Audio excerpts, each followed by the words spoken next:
David Jones cuts 120 jobs. Let's have a look.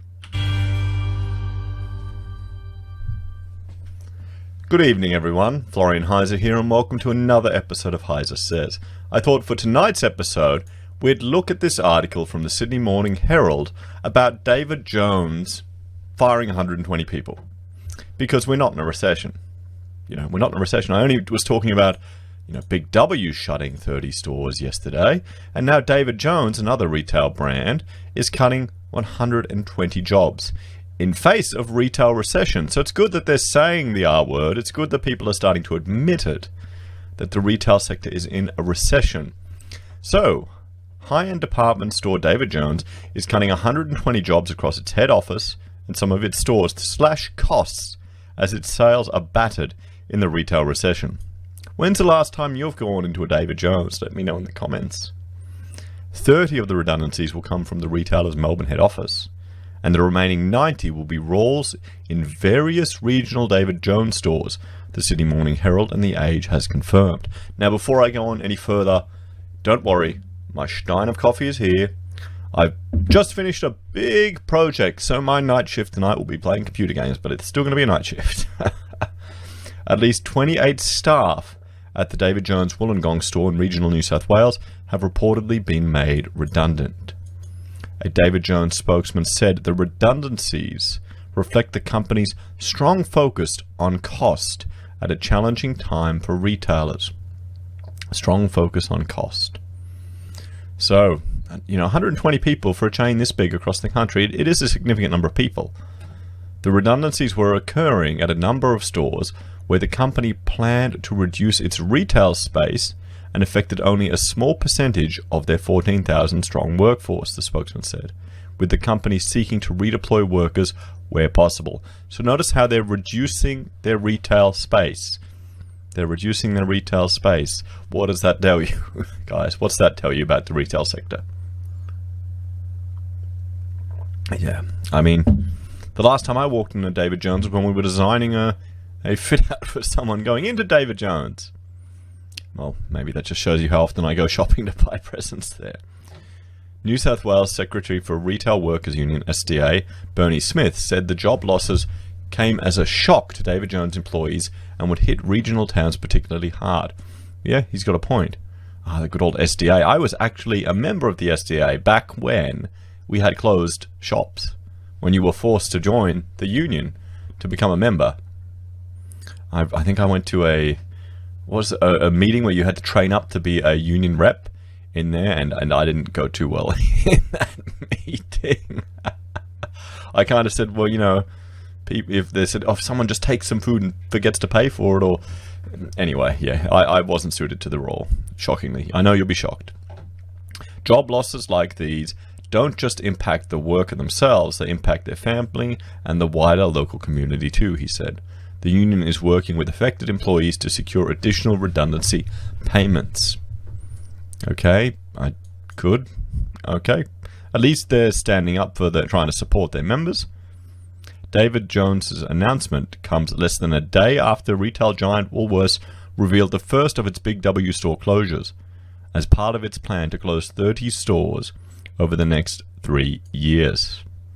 The spate of closures and redundancies is adding to signs that retailers are doing it tough, with the National Australia Bank recently declaring the sector to be clearly in recession.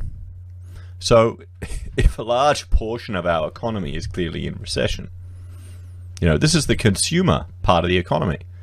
Well, that's not the article, but, this is consumerism. This is where they want us all to spend our money to stimulate the economy, to increase job growth.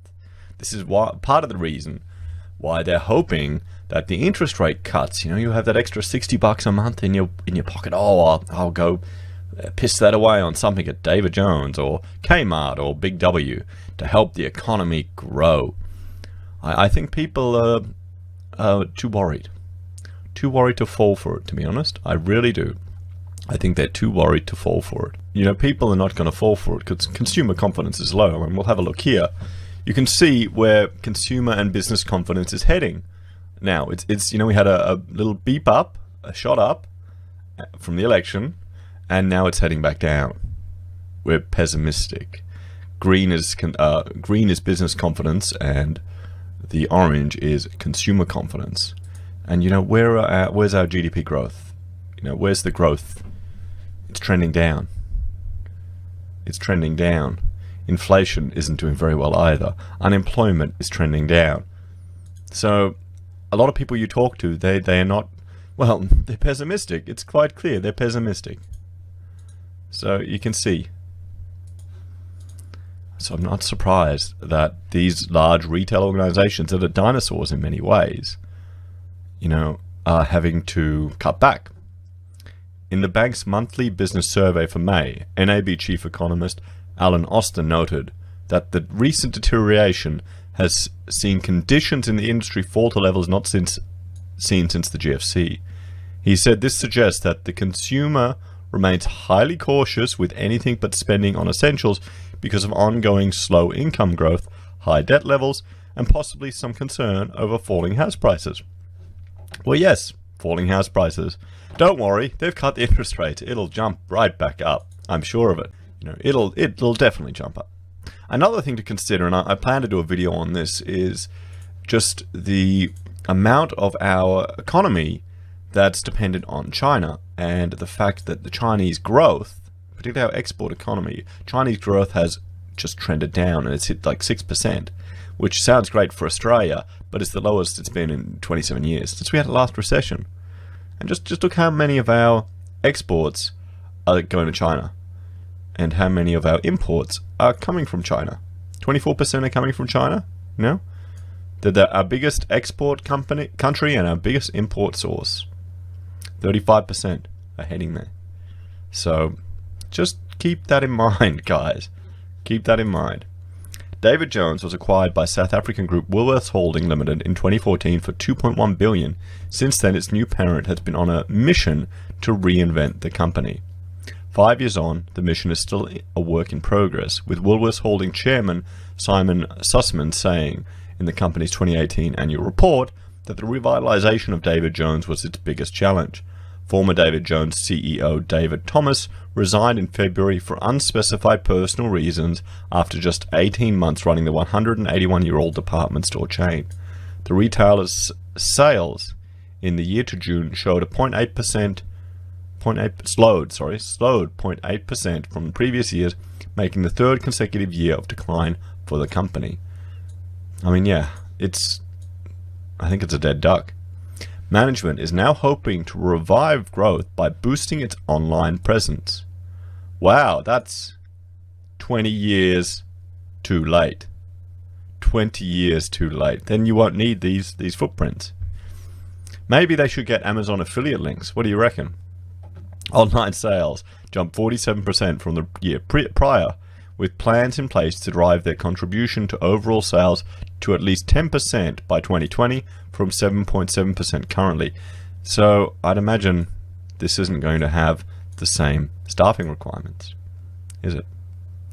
At the same time, David Jones' flagship Elizabeth Street store in Sydney is undergoing a $400 million refurbishment, which the company had initially stated would be finished in the second half of 2019. It's since readjusted its outlook, with a completion now slated for early 2020. $400 million.